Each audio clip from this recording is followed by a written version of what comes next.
It is high time that we integrate issues of equity into our discussion about well-being in general, and more specifically, our discussion around psychological health and safety. Our wellness at work is directly tied to our productivity, to our engagement, to our outputs and our outcomes. That's why we are such critical sponsors and so happy to be a part of the Wellbeing at Work Summit.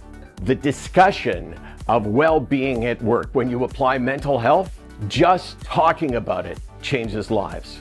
You know, for me, it's all about connection, right? Connecting with people. That's how you get them to change the way they see themselves and they see others with mental health challenges. And you do that by showing vulnerability.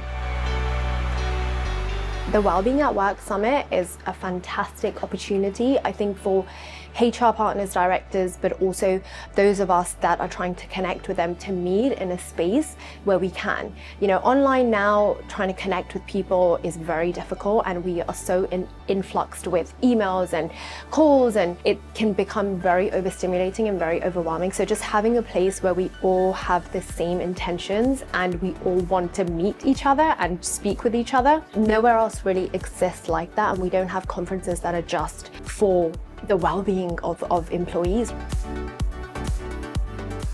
Being exposed to influencers, people that make the decisions, a dynamic group of very experienced and knowledgeable people. What I'm most enjoying about the Wellbeing at Work Summit is the variety of speakers from different types of organizations and the opportunity to learn about some of their best practices, some of their lessons learned. We said that leaders need to be authentic, they need to show up, we need to create space. We spoke a little bit about workload. I believe that there is a great opportunity for us in the room to actually leverage some technology where Gen AI, agentic AI is all part of the narrative at the moment, but actually how do we use technology to help us think about these things and increase the capacity that people have. As a leader, when we give off that energy, I've received that back a million times, to the point where I am uncomfortable sometimes, where people are like, you know, at my staff, we have every 2 weeks, we have a big brunch, 200-300 people come out, and they say things to me, and I'm like, oh wow, I feel so responsible for your happiness, like how much you've changed my life, and I'm like, oh boy. But you know, I'm grateful, because that is giving people an opportunity and a community in a sense of belonging is so important. Sustainability is really important. I think so. Retention definitely demonstrates kind of the health of your workplace. People don't stay where it's unhealthy. It's not just theory. It's very tangible. It is real live examples with so much that we can bring back to the workplace.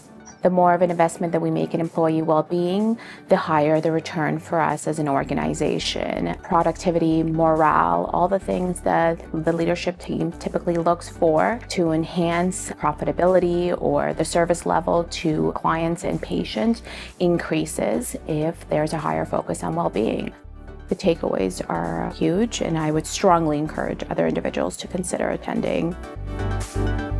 If you have a thriving workforce, you have a thriving business, and you have a thriving community, and it's good for business, it's good for communities, it's good for countries.